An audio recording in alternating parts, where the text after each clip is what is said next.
Assalamualaikum warahmatullahi wabarakatuh. Berjumpa lagi bersama saya di channel Humas Aisyapol.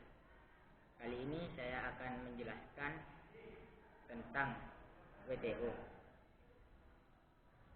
Pendahuluan.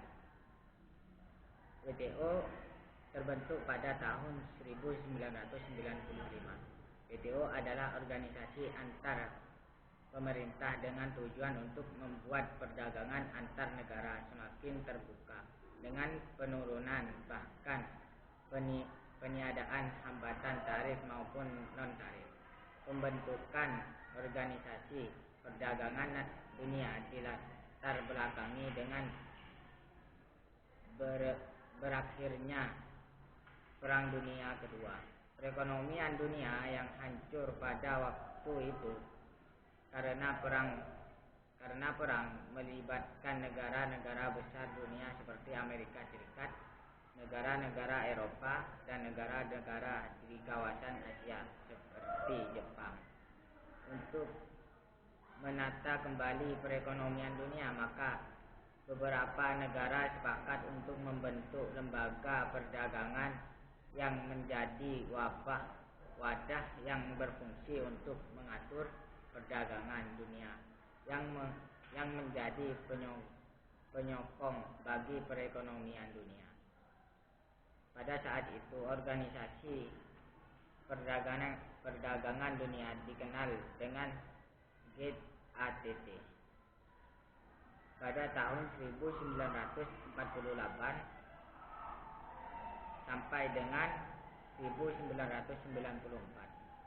GATT terbentuk di latar belakangi dari pertemuan Bretton Woods.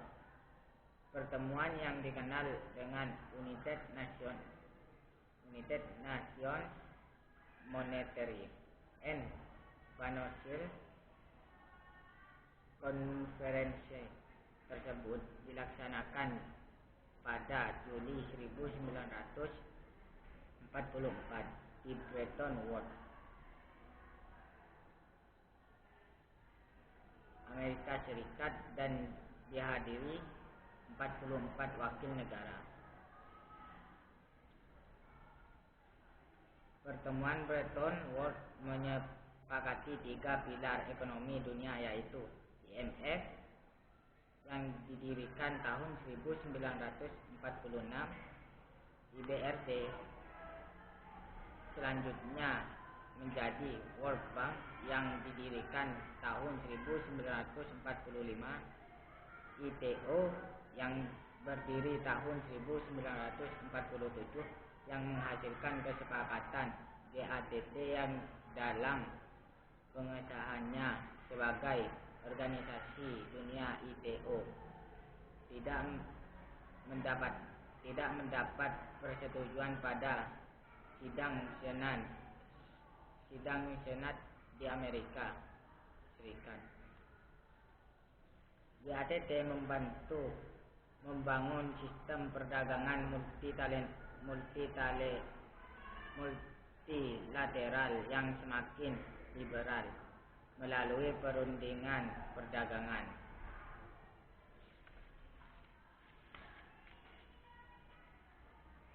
WTO berjalan berdasarkan serangkaian perjanjian yang dinegosiasikan dan disepakati oleh sejumlah besar negara di dunia dan diratifikasi melalui parlemen. Tujuan dari perjanjian WTO adalah untuk membantu produsen barang dan jasa, eksportir dan importir dalam melakukan kegiatannya. Tujuan dan fungsi WTO dalam pembentukan yang terdapat pada Marrakesh Agreement yang berisi penetapan WTO. Semua pihak yang ada pada perjanjian tersebut sepakat tujuan yang ingin dicapai melalui sistem perdagangan multilateral yaitu 1. Meningkatkan standar hidup, 2. Menjamin terciptanya lapangan kerja. 3. Meningkatkan produksi dan perdagangan serta mengoptimalkan pemanfaatan sumber daya dunia. Sedangkan yang menjadi fungsi utama dari WTO adalah sebagai forum bagi para anggotanya untuk melakukan perundingan perdagangan serta mengadministrasikan semua hasil perundingan dan peraturan-peraturan perdagangan internasional. Selain itu, fungsi WTO diantaranya adalah 1. Mengatur perjanjian antar negara dalam perdagangan. 2. Mendorong arus perdagangan antara negara dengan mengurangi dan menghapus berbagai hambatan yang dapat mengganggu kelancaran arus perdagangan barang dan jasa. 3. Memfasilitasi perundingan dengan menyediakan forum negosiasi yang lebih permanen. 4. Untuk penyelesaian sengketa, mengingat hubungan dagang sering menimbulkan konflik-konflik kepentingan. 5. Menyelesaikan sengketa dagang. 6. Sebagai forum negosiasi perdagangan. 7. Memonitor kebijakan perdagangan suatu negara. 8. Memberikan bantuan kepada negara-negara berkembang. Prinsip dasar WTO. Di dalam perkembangannya, WTO menyepakati prinsip-prinsip dasar yang menjadi dasar aturan main dalam perdagangan internasional. 1. Perlakuan yang sama untuk semua anggota. Prinsip ini diatur dalam pasal 1 GATT 1994 yang mensyaratkan semua komitmen yang dibuat atau ditandatangani dalam rangka perlakuan secara kepada semua negara anggota WTO tanpa syarat. 2. Pengikatan tarif. Prinsip ini diatur dalam pasal 2 GATT 1994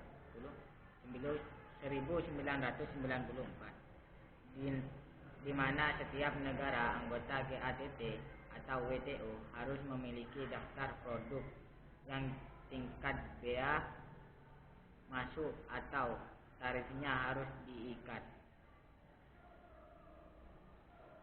3. Perlakuan nasional. Prinsip ini diatur dalam pasal 3 GATT 1994 yang mensyaratkan bahwa suatu negara tidak diperkenankan untuk memperlakukan secara diskriminasi antara produk impor dengan produk dalam negara dengan tujuan untuk melakukan proteksi. 4. Perlindungan hanya melalui tarif. Prinsip ini diatur dalam pasal 11 dan mensyaratkan bahwa perlindungan atas instruksi dalam negara hanya diperkenankan melalui tarif. 5. Perlakuan khusus dan berbeda bagi negara-negara berkembang. Untuk meningkatkan partisipasi negara-negara berkembang dalam perundingan perdagangan internasional, SNT ditetapkan menjadi salah satu prinsip GATT atau WTO, sehingga semua persetujuan WTO memiliki ketentuan yang mengatur perlakuan khusus dan berbeda bagi negara berkembang.